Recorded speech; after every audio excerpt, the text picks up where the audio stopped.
Protests in Ireland this week. A defence barrister helped clear a man of rape by arguing that the teenager's lacy thong was a mark of consent. But this week, another young woman has suffered a humiliation in a Cork rape trial. Why has nothing yet been done to stop the routine use of rape myths in trials? You have to look at the way she was dressed. She was wearing a thong with a lace front. I knew that the legal system was going to be difficult. I didn't know it would be 4 years. It's 4 years down the line now. An urgent review of the way victims and witnesses of abuse should be treated has now been ordered. This after a woman took her own life when the man she'd accused of rape was acquitted.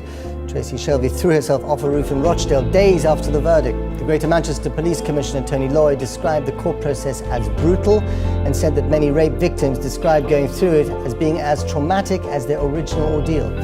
Women are routinely questioned about their sexual history. More should be done to protect possible rape victims as they give evidence. But in some cases, it is where rape victims feel violated all over again. It was awful to be degraded in such a way, to be so totally humiliated. Whatever we do, we can't protect victims from the trauma of going into court in terms of the way that they are challenged and the way that often their character is undermined.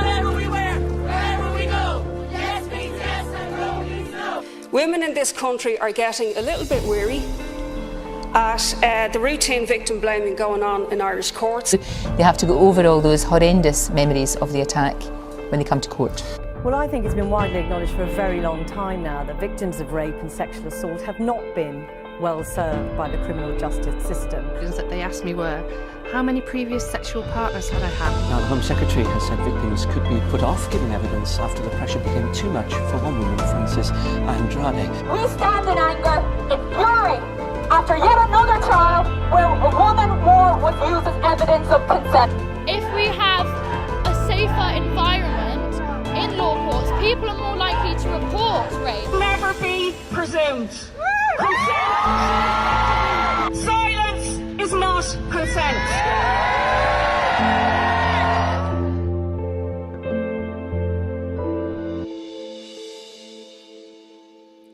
Have you ever asked a woman who has been raped whether she enjoyed it? Have you ever asked her whether she asked for it by wearing a short skirt, going out late at night, or inviting someone in for coffee? Have you ever asked her to describe loudly and clearly in a room full of people what exactly happened in the assault, where and how she was touched, what she felt at each point and why she did not fight back more strenuously? These are the opening words from Lee's 1993 article on judicial rape, the phenomenon in which rape victims are re-traumatised through the invasive, humiliating and degrading treatment from courts and police. Through this process, victims are seen and see themselves as abject. Daikin and Louston define the abject as an object that provokes disgust, guided by a distinction between purity and impurity. They go on to say that rape transforms a woman into an abject, experiencing the ultimate humiliation as a stamp of total conquest. We can see this in the way that rape victims are talked about, in the media, the courts, and even in our own social circles. Through no choice of the victim's own, their abuse becomes the real centre of all her subsequent dealings and affairs. The victim is marked by, defined by, and judged by their abuse and their actions around it, and the courtroom can be seen as a microcosm of this. The raped body becomes subject to interrogation, with intimate photos, details of invasive medical examinations, and recounts of the physical abuse the victim suffered being presented to a room full of strangers who have to judge whether this is true, and if so, if it constitutes punishment of the perpetrator. Woodhull studies how the body is coded in rape cases, saying that the vagina is coded and experienced as a place of emptiness and vulnerability, whilst the penis is coded as a weapon and intercourse as violation. Thus, the woman learns to accept her body as dangerous, willful, fragile, and hostile. In this way, the feminine body is conditioned to be in the constant frame as the pre-victim, causing women to have to monitor their bodies and behaviour to avoid abuse.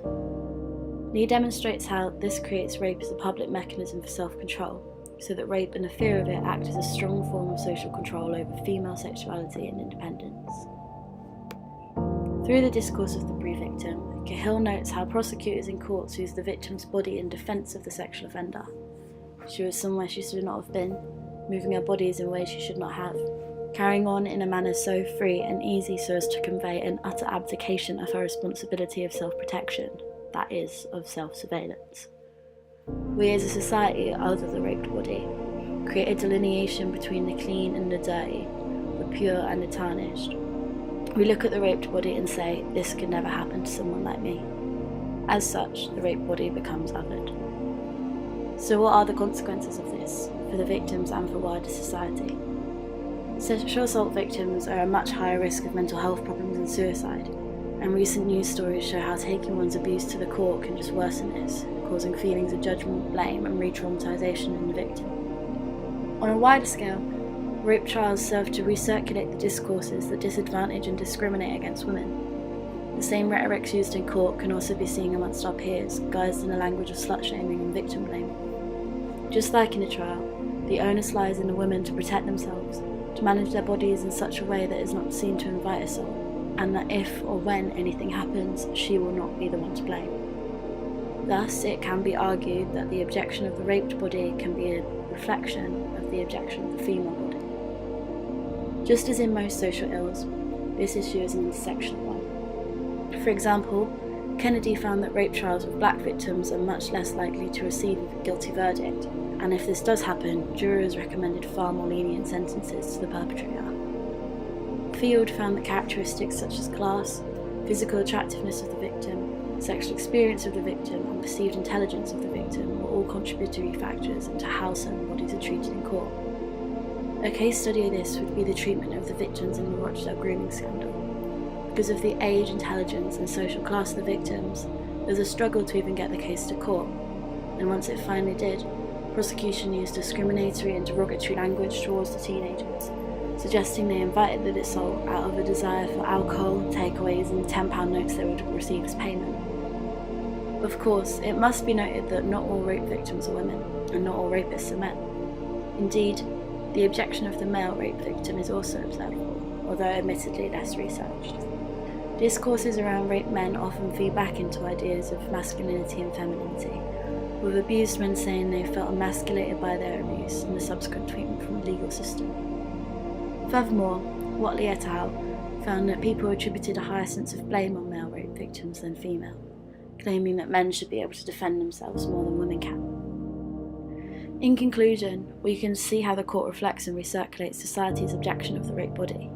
More research must be done and implementations must be made within the legal system to better protect and respect rape victims, preventing stigmatisation and the re-traumatisation that stems far beyond the courts.